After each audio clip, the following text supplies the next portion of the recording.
அவங்களெல்லாம் கூட்டிட்டு வந்து இவகிட்ட பலி கொடுத்துட்டு இருக்கிறோம் அப்படிங்கிற விஷயத்தையுமே அந்த பிரான்சிஸால நிராகரிக்க முடியல. அதுவே நம்ம ஹீரோயினும் அந்த குகைக்குள்ள இருந்த வெப்பன்ஸ், அதுக்கப்புறம் சண்டை போடுறதுக்கு தேவையானது சூட்டு, இது எல்லாத்தையுமே எடுத்து மாட்டிக்கிட்டவ எலிசபெத்தையும் அந்த குட்டி பையனையும் அங்க இருக்கிற ஒரு போட்ல கொண்டு வந்து விட்டுட்டு, இங்கே இருங்க, நான் போய் தியோடரை காப்பாத்தி கூட்டிட்டு வர வரைக்கும்னு சொல்லிட்டு அவங்க தனியா வராங்க.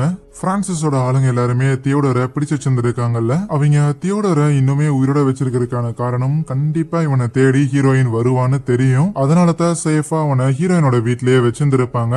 ஆனா என்னதான் எத்தனை பேர் பாதுகாப்புக்காக இருந்திருந்தாலும் நம்ம ஹீரோயின் ரொம்ப சுலபமாவே அங்க இருக்கிற ஆளுங்களை ஒவ்வொருத்தரையா ரொம்ப அமைதியா பொறுமையா டேக் டவுன் பண்ணிட்டு வீட்டுக்குள்ளேயும் போனவ தியோடரையும் காப்பாத்த. தியோடருக்கு ஹீரோயினை பார்த்தோன்னே ரொம்ப சந்தோஷம். கூடவே அந்த தங்கத்தை எடுத்ததுக்காக மன்னிப்பும் கேக்குறான். அந்த தியோடர் தங்கத்தை எடுத்ததுக்கான காரணம் அவங்களோட பையனுக்கு உடம்பு சரியில்லாம இருக்குல்ல, கால் சரியில்லாம இருக்குல்ல, அதை சரி பண்றதுக்கு ஏதாவது மருத்துவருக்கு இது கண்டுபிடிக்க முடியுமா அப்படின்னு சொல்லிதான் அந்த தங்கத்தை அவன் எடுத்துட்டு போயிருந்திருப்பான். அதை ஹீரோயின் புரிஞ்சுக்கிற. கண்டிப்பா